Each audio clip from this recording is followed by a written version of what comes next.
एक समय राजा सिताश धर्म का अर्थ जानने की इच्छा से ब्रह्मा जी के समीप गए और उनके चरणों में शीश नवाकर बोले, हे आदिदेव, आप समस्त धर्मों के प्रवर्तक और गुण धर्मों के जानने वाले हो। आपके मुख से धर्म चर्चा श्रवण कर मन को महान शांति मिलती है। भगवान के चरण कमलों में प्रीत बढ़ती है। वैसे तो आपने मुझे नाना प्रकार के व्रतों के विषय में उपदेश दिए हैं। अब मैं आपके मुख से उस श्रेष्ठ व्रत को सुनने की अभिलाषा रखता हूँ, जिसके करने से प्राणी के समस्त पापों का नाश हो जाता है। राजा के इन वचनों को सुनकर ब्रह्मा जी ने कहा, हे राजन, तुम्हारा प्रश्न अति उत्तम और धर्म में प्रति उपजाने वाला है। मैं तुमको समस्त पापों को नष्ट करने वाला सर्वोत्तम व्रत सुनाता हूँ।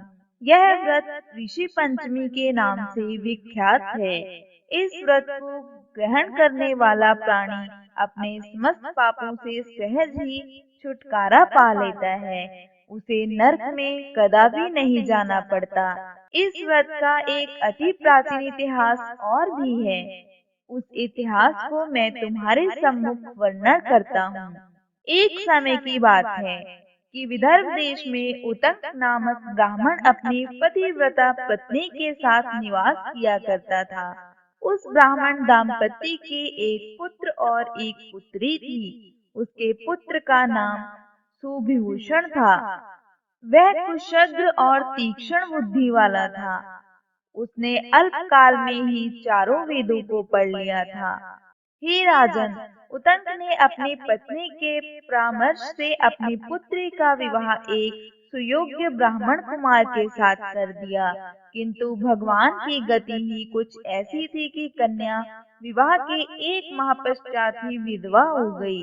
अंत विधवा होने के पश्चात वह कन्या अपने धर्म का पालन करती हुई अपने पिता के यहाँ रहकर ही अपने समय को व्यतीत करने लगी। विधवा कन्या के दुख से दुखी होकर ब्राह्मण अपने घर बार को अपने पुत्र को सौंपकर अपनी स्त्री और कन्या को लेकर गंगा जी के किनारे चला गया और वहां आश्रम बनाकर वेदों का पठन पाठ करने लगा। उसके पास कुछ ब्राह्मण भी वेद पढ़ने के लिए रहने लगे। कन्या भी अपने धर्म का पालन करती हुई अपना समय व्यतीत कर रही थी। वह नित्य प्रति मन लगाकर माता पिता की सेवा करती थी। एक दिन समस्त कार्यों से थककर वह एक शिला पर आराम करने के लिए लेट गई। थकान के कारण उसको अपने शरीर की सुध भी न रही। भगवान की गति से अर्धरात्रि के समय यकायक उसके शरीर में कीड़े उत्पन्न हो गए। शिष्यों ने जब उस कन्या के शरीर पर कीड़ों को देखा तो उन्होंने जाकर अपनी गुरु पत्नी को बताया। कन्या के शरीर में कीड़े पड़ जाने की बात सुनकर ब्राह्मणी विलाप करने लगी और उस शिला के पास पहुंची। यहाँ उसकी कन्या बेसुध पड़ी थी। उसके शरीर पर कीड़ों को देखकर बहुत दुखी हुई और विलाप करते करते वह ब्राह्मणी अचेत हो गई। जब उसे चेत हुआ तो उसने सोती हुई कन्या को गोदी में उठाया और अपने पति उतंक के सामने ले जाकर रख दिया। कन्या की दशा को देखते हुए ब्राह्मणी ने अपने पति से कहा, हे स्वामी, आप कृपा कर मुझे यह बताएं कि मेरी इस साध्वी कन्या की दुर्दशा किस दुष्कर्म के कारण हुई है। अपनी पत्नी की बातों को सुनकर ब्राह्मण मुनि थोड़ी देर के लिए शांत होकर हृदय में भगवान का ध्यान करने लगे। उन्होंने अपनी ज्ञान शक्ति के द्वारा कन्या के पूर्व जन्म के समस्त वृतांतों को जान लिया। तब वे अपने नेत्रों को खोलकर बोली, हे प्रिय, यह कन्या अपने पहले जन्म में एक ब्राह्मणी थी। उस समय इसने रसवल्ला होते हुए भी एक समय घर के घड़े आदि बर्तनों को छू लिया था। उसी पाप के कारण इसके शरीर में कीड़े पड़ गए हैं। इसने शुद्ध होने के बाद अपनी सखियों के साथ ऋषि पंचमी व्रत को देखकर भी उसका आदर नहीं किया था। व्रत के दर्शन के प्रभाव से तो इस जन्म में इसको उत्तम ब्राह्मण कुल तो प्राप्त हुआ, परंतु उस व्रत का तिरस्कार करने के कारण इसके शरीर में कीड़े पड़ गए हैं। मुनि के वचनों को सुनकर उसकी पत्नी बोली, हे स्वामी, जिस व्रत के दर्शन मात्र से आपके समान उत्तम कुल में इसको जन्म प्राप्त हुआ और जिसका तिरस्कार करने से शरीर कीड़ों से भर गया, उस महान व्रत को आप कृपा कर मुझे सुनाएं। ब्राह्मण प्रसन्न होकर बोले, हे प्रिय, वह व्रत समस्त व्रतों में उत्तम है। इसके प्रभाव से समस्त पाप नष्ट हो जाते हैं। इस व्रत को धारण करने वाला निश्चय ही दैहिक, भौतिक और दैविक तीनों प्रकार के कष्टों से छूट जाता है। व्रत को धारण करके स्त्रियां सौभाग्य को प्राप्त करती हैं। यह महान व्रत भाद्रो मास के शुक्ल पक्ष में पंचमी को होता है। इस व्रत के प्रभाव से उसे अपने पूर्व जन्म का स्मरण रहता है। इसके बाद ब्रह्मा जी ने राजन को इस व्रत से जुड़ी हुई दूसरी कथा सुनाई। सतयुग में विदर्भ नगरी में स्वयंजित नामक राजा हुए। उनका आचरण ऋषि के समान था। उनके राज्य में समस्त वेदों का ज्ञाता, समस्त जीवों का उपकार वाला सुमित्र नाम एक कुशक ब्राह्मण निवास करता था। उसकी स्त्री जयश्री पतिव्रता थी। ब्राह्मण के अनेक नौकर चाकर भी थे। एक समय वर्षा काल में जब वह साध्वी खेती के कर्मों में लगी हुई थी, तब वह रजस्वला भी हो गई।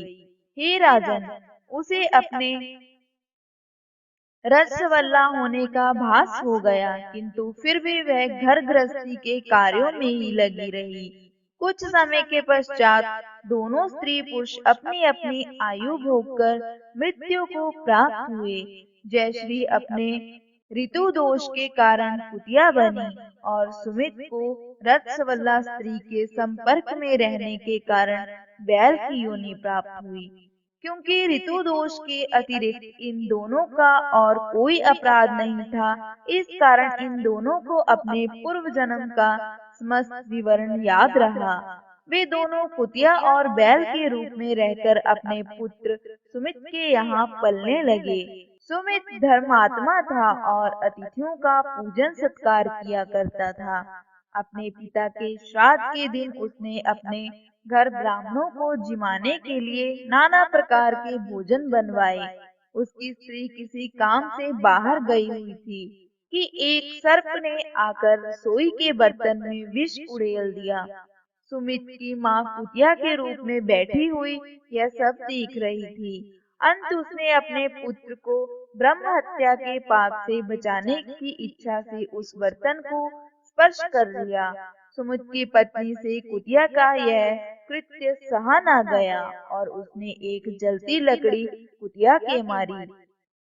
वह प्रतिदिन रसोई में जो जूठन आद शेष रहती थी उस कुतिया के सामने डाल दिया करती थी, किंतु उस दिन क्रोध के कारण वह भी उसे नहीं दी।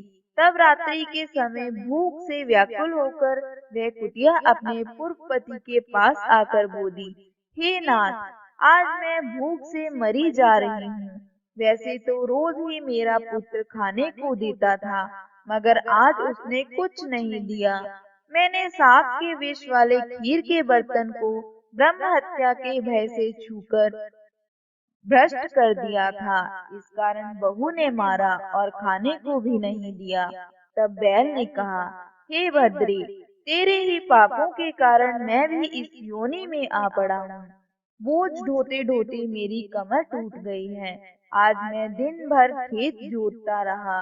मेरे पुत्र ने भी आज मुझे भोजन नहीं दिया और ऊपर से मारा भी बहुत है। मुझे कष्ट देकर श्राद्ध को व्यर्थ ही किया है। अपने माता पिता की इन बातों को उनके पुत्र सुमित ने सुन लिया। उसने उसी समय जाकर उनको भर पेट भोजन कराया और उनके दुख से दुखी होकर वन में जाकर उसने ऋषियों से पूछा, स्वामी, मेरे माता पिता किन कर्मों के कारण इस योनि को प्राप्त हुए और किस प्रकार उससे छुटकारा पा सकते हैं। सुमित के वचनों को सुनकर एक महर्षि ने उसे बताया, पूर्व जन्म में तुम्हारी माता ने अपने उच्च खंडल स्वभाव के कारण रजस्वला होते हुए भी घर गृहस्थी की समस्त वस्तुओं को स्पर्श किया था और तुम्हारे पिता ने उसको स्पर्श किया था। इसी कारण वे कुतिया और बैल की योनि को प्राप्त हुए हैं। तुम उनकी मुक्ति के लिए ऋषि पंचमी का व्रत धारण करो।